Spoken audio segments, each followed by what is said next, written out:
নমস্কাৰ বন্ধুসকল আপোনালোক সকলোকে স্বাগতম জনাইছো গগৈ অফিচিয়েল এমছ চেনেলৰ অন্য এটা ভিডিঅ'লৈ আপুনি সদায় ৰাতিপুৱা শুই উঠি আৰু ৰাতি শুৱাৰ আগত এই ভগৱানৰ বাণী কেইটা নিশ্চয় শুনিব আপোনাৰ জীৱনটো সলনি কৰি দিব বলক অলপ পলম নকৰি বাণী কেইটা শুনো ভগৱান শ্ৰীকৃষ্ণই কয় যে এলেহুৱা ব্যক্তি কোনোদিন সফল হ'ব নোৱাৰে যি ব্যক্তিয়ে আৰাম কৰি ভাল পায় তেওঁ কষ্ট কৰি ভাল নাপায় ভালেই তেনেকুৱা ব্যক্তি কেনেকৈ সফল হ'ব সেই কাৰণে আপুনি যদি কিবা কাম কৰিব বিচাৰে এতিয়াই এলেহুৱা ভাৱটো ত্যাগ কৰক নিজৰ কামটো কেতিয়াও কালিলৈ থব নালাগে কিয়নো তেনে ব্যক্তিয়ে সময়ৰ মূল্য বুজি নাপায় আৰু সময়বোৰ এনেই পাৰ কৰি দিয়ে আৰু শেষত তেওঁৰ কিবা এটা কৰিবলৈও সময় নাথাকে কোনো ব্যক্তিৰ সফল হোৱাৰ মূল কাৰণ হৈছে নিজৰ ওপৰত ভৰসা নথকা জীৱনত সেইজন ব্যক্তিহে সফল হয়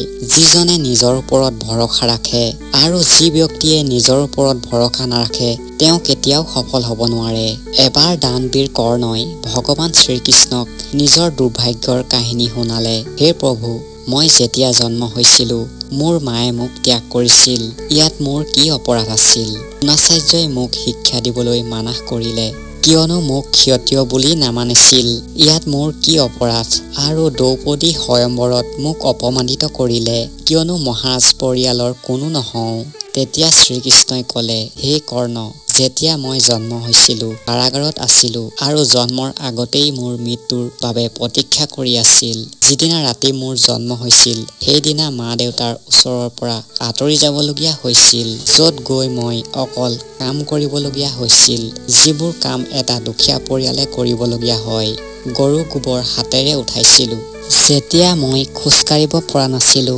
তেতিয়া মোৰ লগত প্ৰাণঘাতক আক্ৰমণ কৰিছিল মোক মাৰিবলৈ বাৰে বাৰে প্ৰয়াস কৰিছিল মোৰ লগত সৰুতে না কোনো শিক্ষা আছিল না কোনো মহল আছিল না কোনো গুৰুকুল আছিল না কোনো বিশাল সেনা আছিল তেতিয়া মোৰ মামাই মোক সকলোতকৈ শত্ৰু মানিছিল মোৰ জীৱনৰ বহু সমস্যা মাজেৰে পাৰ হৈছে এই কথাটো ইমান মহত্বপূৰ্ণ নহয় যে জীৱনত কিমানবাৰ অপমানিত হ'ব লগা হৈছে কিন্তু এইটো মহত্বপূৰ্ণ যে সেই অপমানবোৰৰ উত্তৰ আপুনি কেনেকৈ দিছে আপোনাৰ লগত জ্ঞান আছে যিটো আপুনি ব্যৱহাৰ কৰি আছে এই সমস্যাবোৰ পাৰ কৰিবলৈ কেনেকৈ আগবাঢ়িব এই কথাটোহে মহত্বপূৰ্ণ এই সকলোবোৰ কিতাপৰ পৰাই শিকিবলৈ পোৱা নাযায় কিয়নো মতলবী মানুহৰ পৰাও বহু কিছু শিকিবলৈ পোৱা যায় ভুল তেওঁৰে হয় যিজনে বহুত কষ্ট কৰে নিষ্কৰ্মা লোকসকলেতো বেলেগৰ বেয়া চিন্তা কৰিয়ে জীৱন শেষ হৈ যায় সন্মান মানুহৰ নহয় প্ৰয়োজনৰহে হয়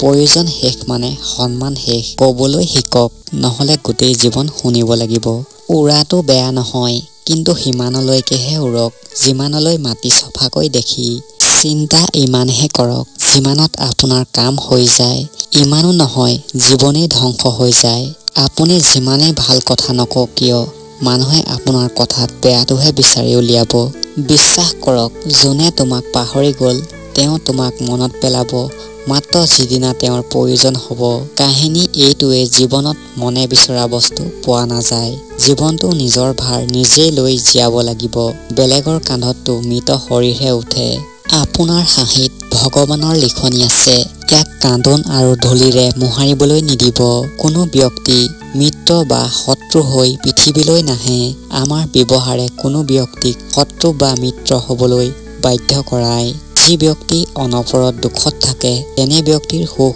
দুৱাৰ মুখৰ পৰাই উভতি যায় এই 5 ঠাইত সদায় মনে মনে থাকিব প্ৰথম আপোনাৰ কথা য'ত মূল্য নাই দ্বিতীয়তে য'ত কথা কোৱাৰ পাছত পস্তাবলগীয়া নহয় তৃতীয়তে আপুনি কথা ক'লে কাৰোবাৰ অন্তৰত দুখ পাবলগীয়া নহয় যাতে চতুৰ্থতে যেতিয়া আপুনি খঙত থাকিব কিয়নো খঙত থকা মানুহে কি কৈছে একো ক'ব নোৱাৰে পঞ্চম যেতিয়া আপোনাৰ কথা কোনেও বুজিবলৈ চেষ্টা নকৰে যদি আপুনি বেলেগৰ কষ্ট দেখি নিজে দুখ অনুভৱ কৰে তেতিয়া আপুনি গম পাব আপোনাৰ লগত পৰমাত্মা বিৰাজমান হৈ আছে। যিজনৰ বিচাৰ শুদ্ধ হয় সেইজনৰ বিৰুদ্ধে হাজাৰজন থিয় হয়।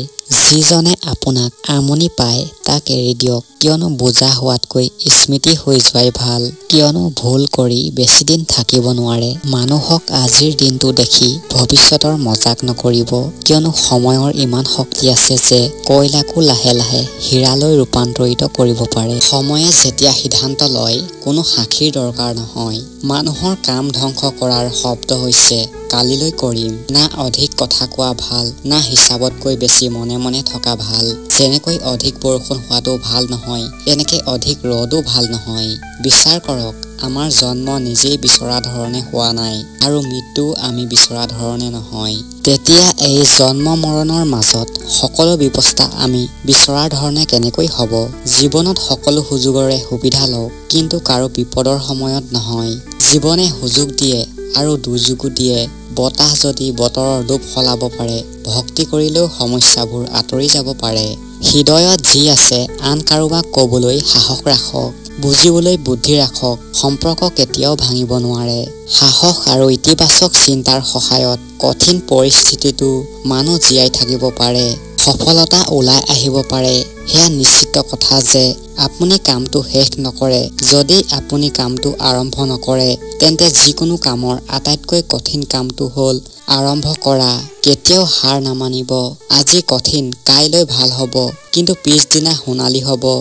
যদি এজন ব্যক্তি কিবা এটা কৰাৰ ইচ্ছা থাকে, তেন্তে এই পৃথিৱীত একোৱেই অসম্ভৱ নহয়। যেতিয়া বুজিবলৈ টান হৈ পৰে, তেতিয়া নিজকে বুজাই দিয়া ভাল যে শৰীৰটো মাটি আৰু উশাহ সকলো আমাৰ পৰা ধাৰলৈ লোৱা।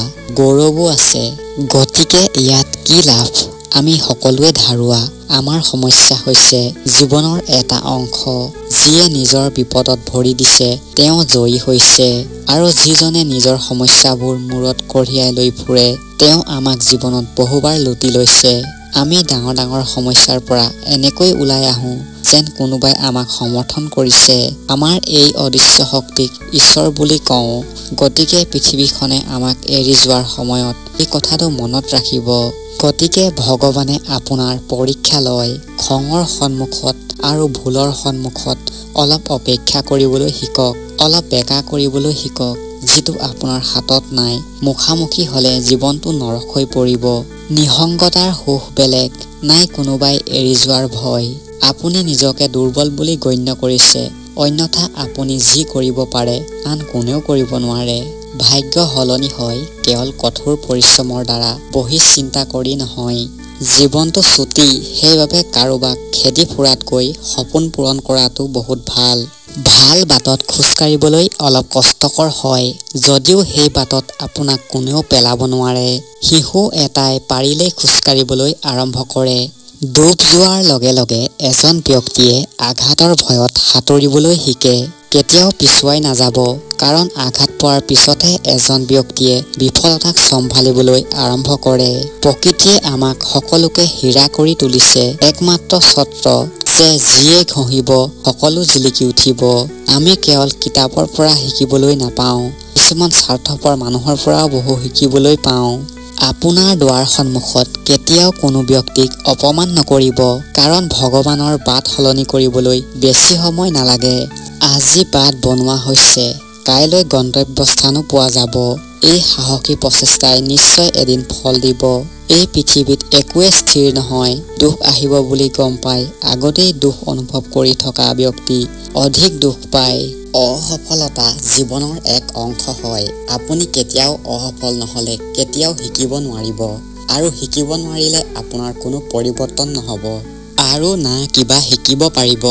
এটা সময়ৰ কথা, এজন ব্যক্তি ৰজাৰ মহলত মালিৰ কাম কৰিছিল। তেওঁ ৰজাৰ বাৰীত কেইবা প্ৰকাৰো ফল ৰুইছিল। যি ফল পকি যায় সেই ফল ছিঙি ৰজাৰ ওচৰলৈ লৈ গৈছিল। কেইবাবাৰো সুখী হৈ ৰজাই তেওঁক পুৰস্কাৰো দিছিল। এবাৰ বাৰীত আম, আঙুৰ, নাৰিকলৰ ফল হৈছিল। মালিক খৰাহী লৈ বাৰী পালেগৈ। আজি কোনটো ফল মহাৰাজলৈ লৈ যাওঁ? কিছু সময় ভবাৰ পাছত তেওঁ আঙুৰ ছিঙি খৰাহিটোত মহাৰাজৰ ওচৰলৈ লৈ গ'ল। সেইদিনা ৰজা চিন্তাত আছিল। তেওঁ গুপ্তচৰৰ পৰা খবৰ পাইছিল বেলেগ ৰাজ্যৰ ৰজাই তেওঁৰ ৰাজ্য আক্ৰমণ কৰিবলৈ তৈয়াৰী কৰি আছিল। তেওঁ এই চিন্তাটোৰ বাবে গভীৰ চিন্তাত পৰি আছিল। তেতিয়া গৈ মালি তেওঁৰ ওচৰ পালেগৈ। মহাৰাজৰ ওচৰত খৰাহিটো ৰাখি অলপ দূৰত গৈ বহিলে। ৰজাই চিন্তা কৰি কৰি খৰাহিটোৰ পৰা আঙুৰ খাবলৈ ললে আৰু আধা আঙুৰ খাই আধা পেলাই দিছিল। আধা অংশটো গৈ মালিৰ গাৰ ওপৰত পৰিছিল। যেতিয়াই আঙুৰ মালিৰ ওপৰত পৰিছিল তেতিয়া তেওঁ কবলৈ ধৰিলে, ভগৱান তুমি বৰ দয়ালু। গভীৰ চিন্তাত ডুব গৈ থকা ৰজাৰ ধ্যানেই নাই, আঙুৰ মালিৰ গাৰ ওপৰত পেলাই আছে। এবাৰ আকৌ তেওঁ আঙুৰ মালিৰ ওপৰতে পেলালে। আকৌ মালিয়ে ভগৱানক কলে, ভগৱান তুমি বহুত দয়ালু হয়। এইবাৰ ৰজাৰ ধ্যান মালিৰ ফালে গল। তেওঁ আচৰিত হৈ দেখিলে আৰু সুধিলে, মালি তোমাৰ ওপৰত মই জোঠা ফল পেলাই আছো আৰু তুমি কৈ আছা ভগৱান বহুত দয়ালু হয় বুলি। ইয়াত ভগৱানৰ কেনেকুৱা দয়া? মালিয়ে উত্তৰ দিলে, মহাৰাজ আজি বাৰীত 3 প্ৰকাৰৰ ফল আছিল, আম, আঙুৰ আৰু নাৰিকল। মই ভাবি আছিলো আপোনালৈ কোনবিধ ফল আনিম। ভগৱানৰ বুদ্ধিৰ মতে মই ভাবিলো আপোনালৈ আঙুৰ লৈ যাওঁ আৰু মই আঙুৰ লৈ আহিলো। যদি মই আম আৰু নাৰিকল লৈ আহিলোহেঁতেন মোৰ অৱস্থা কেনে হ'লহেঁতেন। সেইকাৰণে মই কৈ আছো ভগৱান তুমি বহুত দয়ালু হয়। ৰজাই মালিৰ উত্তৰটো ভাবিবলৈ ধৰিলে। মই ব্যৰ্থভাৱে চিন্তা কৰি আছিলো। ভগৱানৰ দয়াত তেওঁৰ ৰাজ্যৰ বেলেগৰ ৰজাই আক্ৰমণ কৰিবলৈ যা যোগাৰ কৰাৰ কথা গম পালে। সেইকাৰণে তেওঁৰ ৰাজ্যৰ ৰক্ষাৰ কাৰণে সাজু হ'বলৈ যথেষ্ট সময় পালে। তেওঁ ভগৱানক ধন্যবাদ দিলে আৰু ৰাজ্য ৰক্ষাৰ কাৰণে যা যোগাৰ কৰিবলৈ লাগিল। যেতিয়া যুদ্ধ হ'ল তেওঁৰ জয় হ'ল আৰু তেওঁৰ ৰাজ্য বচাবলৈ সক্ষম হ'ল। বন্ধুসকল, এই কাহিনীটোৰ পৰা আমি এইটোৱে শিক্ষা পাওঁ যে সময়ৰ চক্ৰ এনেকুৱাই হয়। কেতিয়াবা ভাল সময় আহিব আৰু কেতিয়াবা বেয়া সময়। ভাল সময়ত ভগৱানক ধন্যবাদ দিবলৈ পাহৰি যাওঁ আৰু বেয়া সময়ত ভগৱানক দুখ দিবলৈ লাগি যাওঁ। কিয়নো আৱশ্যক ভাল সময়ত আমি ভগৱানক ধন্যবাদ বুলি ক'ব লাগে আৰু বেয়া সময়ত কওঁ তেওঁ সকলো সমস্যাৰ লগত আমাক যুঁজিবলৈ এই সৰু সৰু সমস্যাবোৰ উৎপন্ন কৰিছে। এই সৰু সৰু সমস্যাবোৰৰ লগত যুঁজি আমি এদিন ডাঙৰ সমস্যাৰ লগত যুঁজিব পাৰিম। সেইকাৰণে জীৱনলৈ অহা সৰু সৰু সমস্যাবোৰ দেখি ভয় নাখাব। ইতিবাচক হৈ থাকক আৰু সমস্যাটো সমাধানৰ কথা চিন্তা কৰক, পৰিকল্পনা কৰক। বেয়া সময় আপোনাৰ জীৱনৰ এটা পৰীক্ষা হয়। ভগৱান শ্ৰীকৃষ্ণই কৈছে, এজন মানুহক হেৰুৱাই আগবাঢ়িবতো পাৰি, কিন্তু তেওঁ খালী হৈ থকাবোৰ হাজাৰজনেও পূৰাব নোৱাৰে। যেতিয়ালৈকে বিপৰীত পৰিস্থিতিৰ লগত নুযুঁজিবা তেতিয়ালৈকে তোমাৰ ওপৰত হাবি হৈ পৰিব। অকল সময়ৰ ওপৰত ভৰসা কৰি বহি নাথাকিব। যিসকলৰ ভাগ্য ভাল তেওঁলোকৰ হাত খালী হ'ব পাৰে, কিন্তু কঠোৰ পৰিশ্ৰম কৰা সকলৰ কেতিয়াও নাথাকে। বন্ধুসকল, যদি ভগৱান শ্ৰীকৃষ্ণৰ এই কথাবোৰ ভাল লাগিল তেন্তে কমেণ্টত জয় শ্ৰীকৃষ্ণ বুলি কমেণ্ট কৰক আৰু এনেধৰণৰ কাহিনীবিলাক পাই থাকিবলৈ গগৈ অফিচিয়েল এম চেনেলটো ছাবস্ক্ৰাইব কৰি ল'ব। ধন্যবাদ। জয় শ্ৰীকৃষ্ণ।